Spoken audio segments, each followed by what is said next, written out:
Un siècle de dévouement, un siècle de courage, un siècle de solidarité.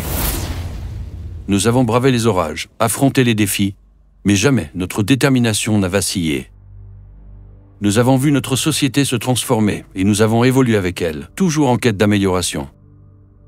Aujourd'hui, je me tiens parmi vous, même au-delà des frontières du temps, tel un pont entre le passé et le présent. Je suis Paul Rigaille, gardien de la paix et secrétaire général du premier syndicat de police en France. Depuis 1924, chaque décennie a été marquée par des défis, des sacrifices, mais aussi des triomphes. Et aujourd'hui, alors que nous célébrons notre centenaire, je regarde en arrière avec fierté et vers l'avenir avec espoir. Nos 100 ans d'histoire sont le pilier solide sur lequel repose notre crédibilité inégalée. Enracinés dans l'héritage et l'expérience, nous offrons une assurance que nos concurrents beaucoup plus jeunes ne peuvent égaler. Nous sommes le socle sur lequel se construisent les valeurs de notre profession, avec une réputation forgée par un siècle de dévouement et de succès. Laissez-moi vous guider à travers les méandres du temps pour découvrir ensemble les chapitres fascinants de notre parcours syndical. Explorons ensemble les décennies passées pour mieux comprendre d'où nous venons et vers où nous allons. Malgré les sanctions et entraves de l'administration, j'ai créé le premier syndicat de policiers, le syndicat général de la police, en 1924, il y a tout juste 100 ans, avec pour objectif défendre le métier de policier et améliorer les conditions de travail de tous mes collègues. Le SGP obtient la semaine de 60 heures, puis le bénéfice des congés payés pour les policiers. Le régime de Vichy dissout le SGP et confisque ses biens. Dans la clandestinité, Noël Riou, secrétaire général depuis 1939, fonde son propre réseau de résistance. Les compagnies républicaines de sécurité sont créées. À la fin de la guerre, le SGP reprend son activité. Nous obtenons la création d'une caisse de retraite. Je m'éteins, avec pour dernier souhait que la musique des gardiens de la paix accompagne mon ultime voyage. Mais l'administration refusera d'honorer cette simple demande, tournant le dos à ceux qui ont consacré leur vie pour leur engagement. Laissez-moi vous raconter la suite de notre histoire. Le droit de grève est retiré à l'ensemble de la police nationale. Et sous notre pression, le gouvernement consentira à une contrepartie, la mise en place du statut spécial, création du SNIP des CRS, dont plusieurs membres verseront une partie de leur salaire pour créer un soutien social pour les policiers en 1949. L'ANAS, création du syndicat national des policiers en tenue, SNPT. L'administration créera son syndicat d'accompagnement, le SIPM, qui deviendra le SIPN, ancêtre d'Alliance. Le SGP, le SNIP et le SNPT se mobilisent et obtiennent une bonification retraite du 1/5, instaurant la bonification d'une annuité tous les 5 ans. Création de la Fédération autonome des syndicats de police par le SGP, le SNPT et le SNIP des CRS. La FASP obtient la prime de SGAP pour postes difficiles. Intégration de l'ISSP dans le calcul de la retraite.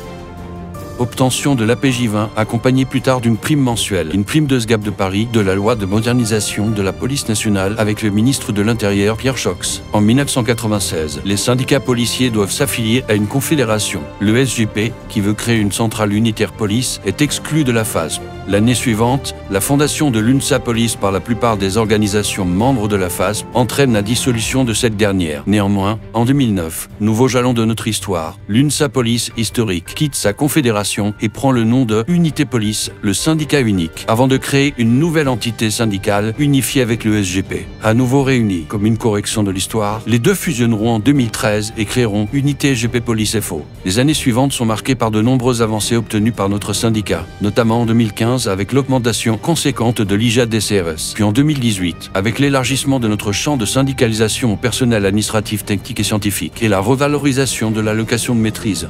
En 2020, plusieurs avancées majeures portent encore le sceau de notre syndicat, notamment la réforme des cycles de travail, l'avancement et la promotion au 1er janvier, le maintien des HS et TC pour les adjoints de sécurité, le statut du travailleur de nuit et son indemnité. En 2021, grâce au Beauvau de la sécurité initié par Unité SGP Police, nous avons impulsé des réformes majeures dans le domaine de la sécurité intérieure permettant d'augmenter le budget alloué à la sécurité, à réformer la formation policière, à renforcer les dispositifs de dissuasion, de transparence et de protection de nos collègues. En 2022, notre combat continue et Unité SGP Police obtient le rehaussement des taux d'encadrement, la gratuité des voyages en train SNCF, un vestiaire policier adjoint identique à celui du CEA, la prise en compte de la santé et de la sécurité au travail, une amélioration significative de la protection fonctionnelle, l'indemnité de suggestion spéciale pour nos collègues administratifs et techniques, un meilleur déroulement de carrière pour le CEA, dont la hausse de la rémunération des gardiens de la paix, et tant d'autres victoires que nous n'aurions pas assez de temps ensemble pour les énumérer. Alors, je vous en supplie, restez unis. L'union seule fait la force des humbles. Telles étaient mes dernières paroles. Ces mots, gravés dans l'histoire de notre syndicat, résonnent aujourd'hui comme un appel à la cohésion. Je vois l'avenir de notre mouvement entre vos mains, chers camarades. Le début d'une nouvelle étape dans notre lutte pour une police au service de tous, respectueuse des droits et des valeurs de notre République. C'est ainsi que nous honorerons notre engagement et celui de tous ceux qui ont donné leur vie pour notre noble cause et notre pays. Aujourd'hui, nous avons l'occasion unique de remodeler notre image afin de mieux incarner l'unité qui est au cœur de notre syndicat, une métamorphose de notre identité afin qu'elle soit le reflet le plus fidèle et le plus inspirant de notre engagement et de notre vision progressiste pour l'avenir. Nous avons besoin d'un nouveau nom, plus simple, plus percutant, qui reflète notre détermination. Nous avons besoin d'un nouveau logo, un symbole fort qui nous rassemble et nous inspire.